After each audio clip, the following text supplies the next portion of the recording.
One of the biggest challenges of transitioning from a learning center at school to a virtual learning center is definitely the working and scoring of the PACEs. Without being there in person to answer a student's flag, how could it be possible for students to score their work? When our school was evaluating how this could be accomplished, our goal was to maintain the integrity of the A.C.E. procedure manual while making accommodations for the virtual environment. In this video, we would like to share our procedures for students to complete their PACE work and how we adapted the scoring procedures. Please remember to take into consideration your school's specific needs and virtual environment when developing your procedures. Let's start with PACE work. In order to assist the student in completing their PACE work, you will want to ensure that they are setting appropriate goals. You should be sensitive to the fact that the student's virtual environment may pose a challenge for them. Do everything you can to assist them with this key principle of working PACEs. We will cover goal setting in more detail in the video Goal Setting and Goal Checking. For your students to complete their work, the process is primarily the same. They will work through the PACE just as if they were in the Learning Center. They will need to stop at score strips and contact the monitor to score. If there is a supervisor score strip, they will need to stop and contact their supervisor to have that scored. There should not be any major differences in the procedures for a student to complete their work. The only difference is instead of raising their flag, they would communicate through text messages or video conferencing with their monitor or supervisor. Now, you want to stress that the students should be working in an environment that will help them focus on their PACE work. We covered this in detail in our video Setup Transitioning to Home. Please view that if you haven't already. Homework. How do we manage homework when they're already at home?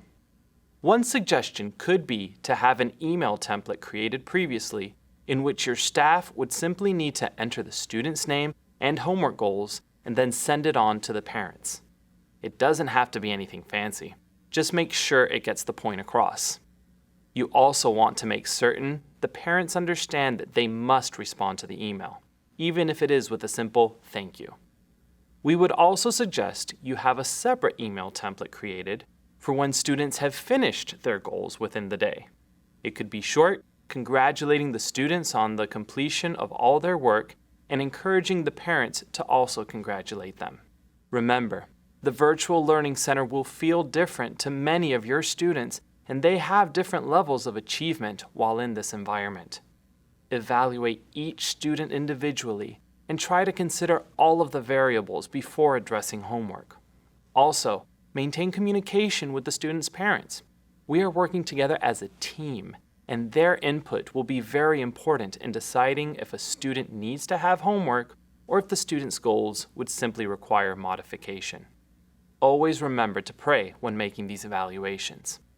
The student should still have the same goal of 12 PACEs in each subject for the year. For a suggestion on other staff procedures for homework, we have provided some information in our video Setup, Establishing Your Procedures. Now that we've talked about how the PACEs worked, let's talk about how scoring is achieved. As I mentioned, students will have to interact with their monitor or supervisor as they come across the built-in score strips at the end of each section or the supervisor score strips. While the students weren't able to raise the flags to score, our school put into place some procedures that stayed close to the A.C.E. procedures manual.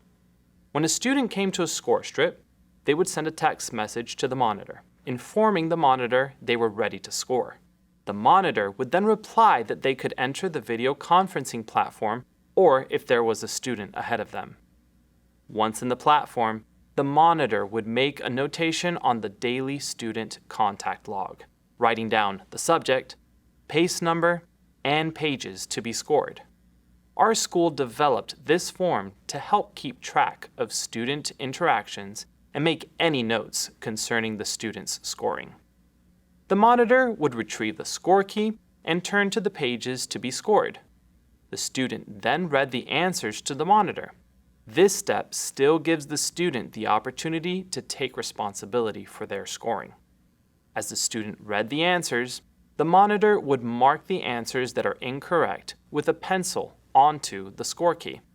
Once the student had read all of the answers, the monitor would tell the student which answers were incorrect, so that they could mark the answers incorrect with a blue or black pen.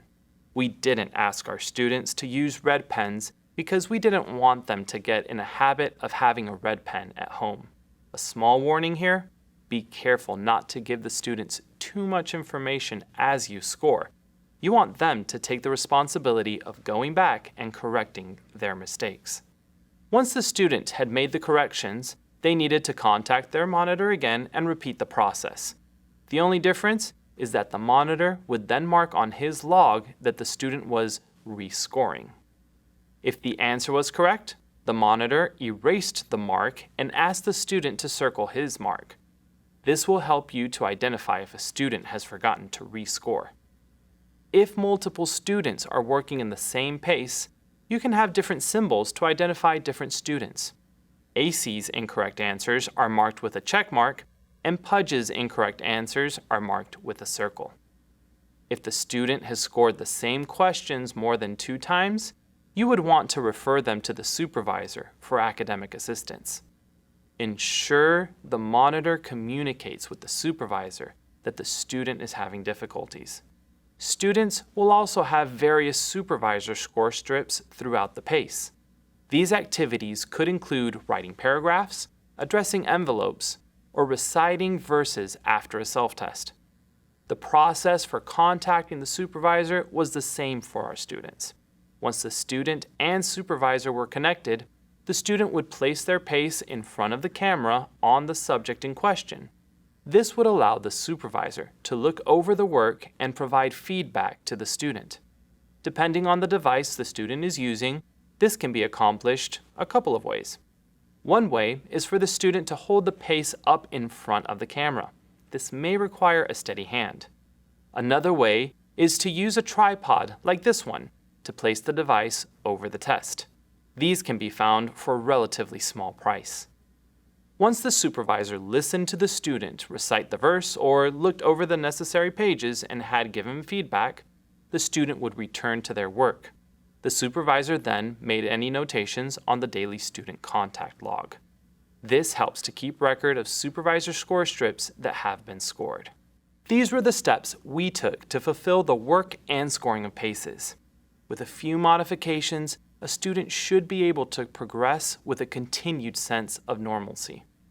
We feel we were able to maintain the integrity of the trail of a PACE while adapting to our new environment.